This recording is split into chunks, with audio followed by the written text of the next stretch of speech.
this Serrano shafts my reaction to twice. The other side of Hero Aka by Motivation. It's actually something for me. Does not really smell it, thankfully. It's a good video. Apparently it's like, but this video is something different. It's on my, I guess on this channel because he's on vacation. It's on my explanation point because zero punctuation shit, which I actually really enjoy. I actually really enjoy, so I prefer seeing what the content video is, like, how deep they get into twice, because, like, I feel like it's easy to get deep into twice.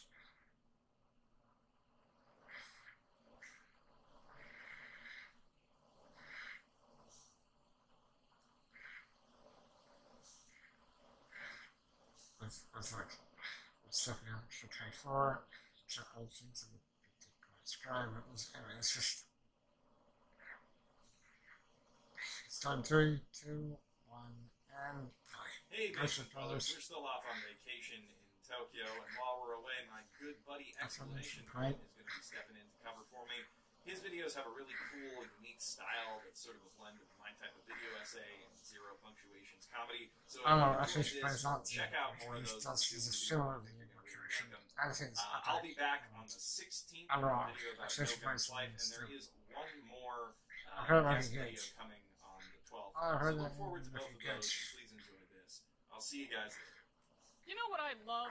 Me, Jeff Thu, professional shitbag, analyzer of animation, and pope of all anime kind. I love it when a series knows what it's about and is able to explain that succinctly, uniquely, and in a way that doesn't feel like a bad recap episode or 20 minutes of sanctimonious grandstanding. There are plenty of anime that do this very well, but here on My Mother's Basement, we like to stay hip with the algorithm, and nothing says optimize for success quite like a video about My Hero Academia being put out right on the coattails of the release of its fourth season. Hero Aka has a variety of deeply explored themes that are strongly built up in its first 2 seasons and then released in the 3rd season with all the power of the United States over Camino War. All Might's retirement and the ensuing restructuring of society provides a canvas for Hero Aka to explore its ever-present themes of celebrity, the role of the media, law and order, personal identity, and the responsibility that an individual has to the collective. And while my good friend Explanation Point has covered many of these topics at length over on his own channel, link in the description, top line of the description, here on the Mother of All Basements, we like to focus on specific scenes and what those scenes mean in the broader context of a narrative. So for this video, I, Jeff Thu, the Anime Pope, would like to ask you to open your Crunchyroll subscriptions to My Hero Academia Chapter 3, Verse 24, A Season for Encounters. Because many of us are busy people who don't have time to rewatch an episode of Hero Aka just because an internet funny man told us, here's a recap. A Season for Encounters begins with an introspective look into the daily life of Twice, one of the minor members of the League of Villains Vanguard Action Squad, as he watches the news and goes for a walk. From the very first frame of this episode, before any dialogue is spoken, it's obvious that things have changed in this world. The way the scene is composed paints a very different picture of Hero Aka's society than the pristine white hallways of UA or the extravagant multi-billion-dollar testing facility from the Hero licensing exam arc which just concluded. This episode starts with a ceiling fan, dull, gray, and dingy, casting a black shadow over a slate wall stained with mold. Cut to a disheveled bed covered in mismatched blankets, strewn about with dirty dishes and what looks like beer cans. Then pan across the room, full of simple wooden furniture and empty bottles, to see this man in a white undershirt and no shoes, smoking a cigarette while looking out his small open window. This man is Jin Bubai Gawara, the supervillain of Twice, and what we've just seen is his apartment. But why are we looking at Twice's dirty dishes, Jeff? Shouldn't we be looking at Shigaraki's dirty dishes, since he's the main antagonist of the series? Or maybe Overhaul's dirty dishes to raise hype for Season 4? Who even is this Jin Bubai Gawara guy? Well, you don't know. Not really. And that's the point. It's not uncommon for a show like this to have a couple of scenes from the perspective of the bad guy, but this kind of scene doesn't work from the perspective of Shigaraki or Overhaul, at least not in the same way. And that's because of bias, both the viewer's bias and the character's bias. Shigaraki is not painted as someone whose ideals are meant to be taken seriously, and any of the various scenes where he muses on the state of society are only meant to provide conflict for the heroes to resolve. His goals are cartoonishly evil, destroy society for the sake of destroying society, and so the lens through which he views the world is a distorted one that Overhaul likewise has great ambitions as a crime boss and as a person. And while I don't want to get into the specifics of those ambitions for the sake of avoiding spoilers, suffice it to say that he is similarly ill-equipped to serve as an impartial observer for the sake of exploring. That's fair enough. I can see Gene is different. He's a criminal, yes, but he's not a leader. He doesn't have plans that he sets in motion, he follows someone else's directives. Which means that any of his actions, from the viewer's point of view, can be excused as Shigaraki's plan, not his own desires. Additionally, he's a character that the viewer recognizes, which provides a familiar point of entry into the discussion, but not one we really know anything about, which allows for a relatively unbiased reading of the things he has to say about society. And what does he have to say? Well, first, he comments on the importance of knowing who you are and what you want, and later he uses this as a means of framing the discussion of why some people fall into villainy. A while back, I made an explanation point, made a video about the elitist elements of My Hero Academia society, link in the pinned comment, where he outlines many of the rules to which the average citizen must abide if such a society is to properly function. But the thing about societal expectations is that there are always going to be people who don't live up to those expectations, and when that happens, people fall through the cracks. At one point, Gene comments that heroes only want to save decent citizens, and that people who live off the beaten path, like him with his split personality, have to look elsewhere to find a place to belong.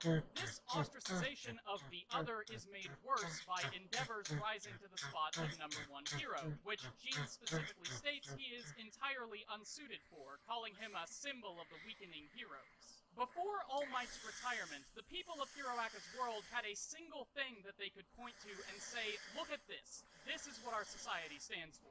But now, Endeavor is supposed to be the face of their society. A hot-headed, brazen hellion, which makes people feel unsafe and uncomfortable, especially coming on the heels of Muscle Jesus.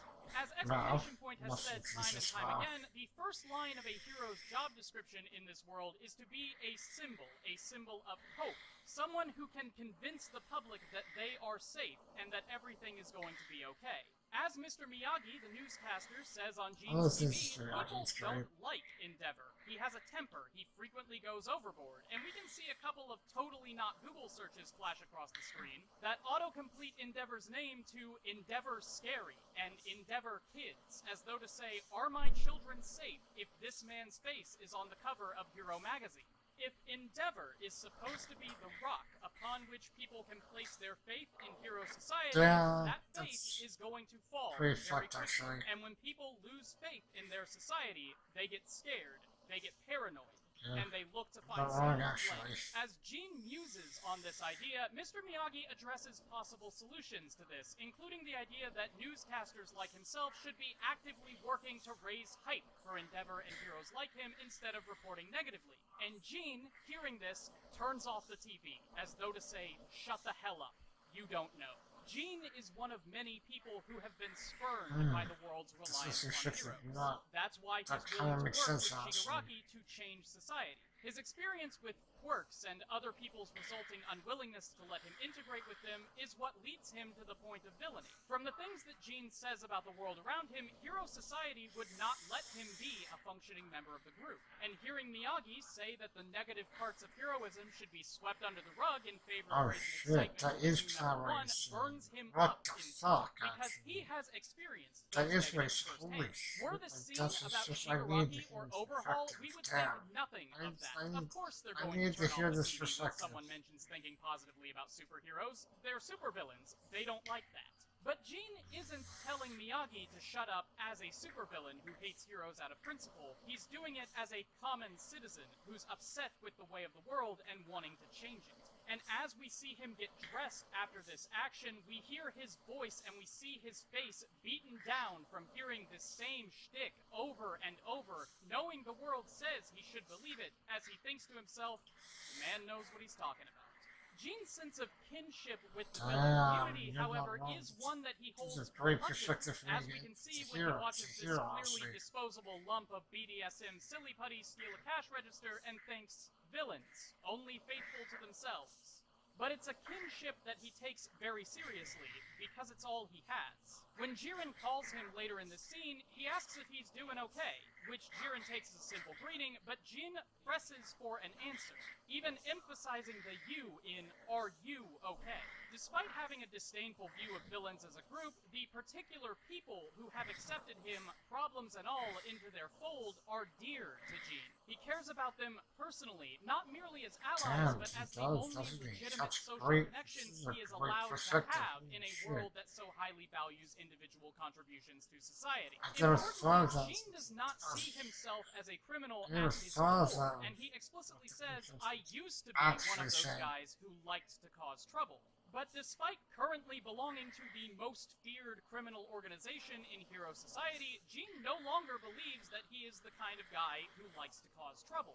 He's just a regular dude in a strange situation, looking out on the street for other folks with the same kind of crazy as him. And who does he stumble upon but Overhaul, Hiroaka's first killer? Jin watches from the sideline for a minute as Overhaul surveys the wreckage of his most recent score, the total destruction of the ridiculous-looking villains with the very original name, and he thinks, what's important is knowing who you truly are, what you want to become, what you want to do, as his form is displayed silhouetted over a background of dripping blood, and he asks himself, so what should I do? A question whose answer has vicious consequences for the League of Villains and for Hiroaka's world. Do I continue trying to form connections with people I know to be unstable and unreliable, endangering myself and my social network in the process? Or do I turn away from this situation and abandon the idea of a social network entirely, leaving me alone with myself, as I've always been?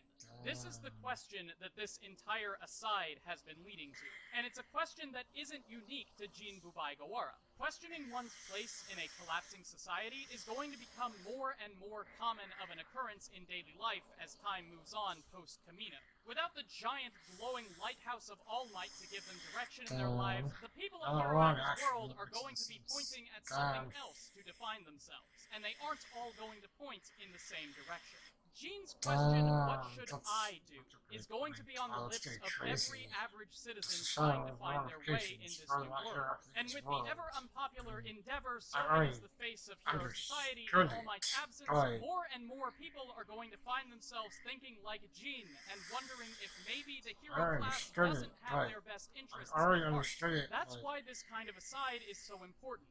It's easy to get the broad picture of these ideas when we're following Midoriya around as he jumps between buildings and breaks his own arms fighting bad guys. It's another to see them from street level, first-hand, from the perspective of someone who has had to deal with them, and being able to sympathize with people like Jin, who actively antagonize the hero's attempts to create a unified society, will make the hero's struggles all the more engaging to watch. Because now we have reason, no matter how small that reason is, to root for them to lose. Fair enough. Thank you all for watching. I'd like to take this chance for no real reason to direct you to my good buddy Explanation Point, whose hilarious and insightful analyses I watch multiple times a day and even run them on a looping silent playlist while I sleep just to boost traction. He recently released a video about visual metaphor in O Maidens in Your Savage Season, which I consider to be the absolute pinnacle of anime content, and frankly believe that I will never again be satisfied with my own work after having seen it. There is a link to his channel in the description of the pinned comment, and I am officially renaming my channel from Mom's Basement to youtube.com/c/explanationpointanime, so that anybody looking for truly great AnyTube content on my channel knows where to find it. Hope you all enjoyed, and until next time, this has been Jeff Thu, signing out from my basement's mother.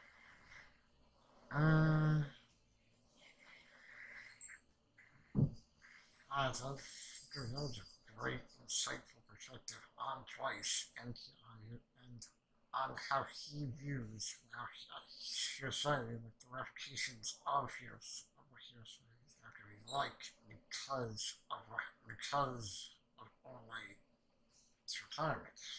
Damn. That's actually real insightful. To be completely honest with you, damn, I don't even just say that. You're such a really great fucking video.